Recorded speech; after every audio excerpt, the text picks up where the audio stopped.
May pampanakal ti kinaulimag ti Ilocos Norte a resulta ti nainget a panangipatungpal ti pulisya iti akamda iti lina ken kapya. Adda detalye ni Brigitte Marcasi-Pangosfian. Generally peaceful ken naulimag ti Ilocos Norte. Sigun dayta iti Ilocos Norte Police Provincial Office. Ti rason, napairtengan a police operations ken nainget a panagkaykaysa ti komunidad. Manipod January aging May 2026, bimaba iti 13% ti total crime incidents iti probinsya no idilig iti kapada a panawan iti napalabas atawan.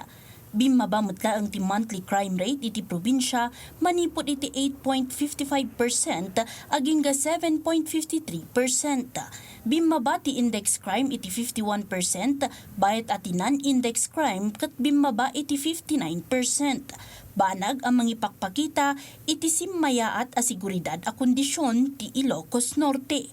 Iti pay datos, dumanon iti 170 ti loose firearms ken 21 nga individual ti naarestar iti anti-loose firearms campaign ti pulisya.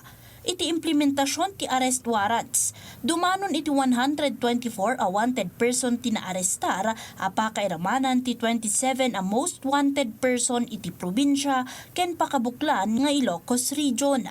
May pampanakelmet ti na-record as zero tourist-related crimes. Iti met drug operations, dumanon iti 1.9 million pesos ti illegal a droga ti nakumpiskar ken 85 dagiti naarestar pakairamanan ti 10 a high-value targets. Mainaig iti dayta, agtultuloy met ti panangipatungpal ti Ilocos Norte kadagiti addang ken kampanya kontra iti illegal a droga babaan iti drug clearing program. Iti datos, dumanon iti 505 manipod iti 559 a barangay iti probinsya ti naideklara kas drug cleared.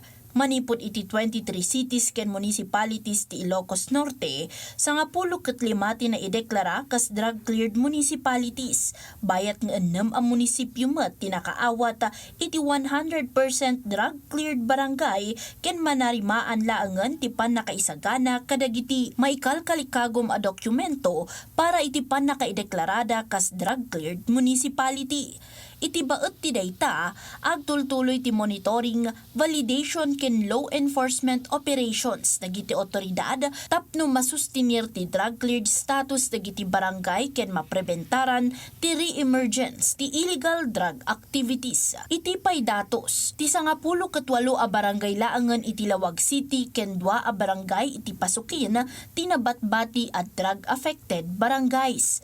Nupay kasta, naipanamnama adandanin ang magunod ti Ilocos Norte ti fully drug-cleared province bayat iti panangipasigurado da a panagtalinaed kas nadalos iti illegal a droga dagiti inmunan a naideklara kas cleared barangays manipod iti impluensya ti illegal a droga. Brigitte Marcasi-Pangosfian para iti Pagilian.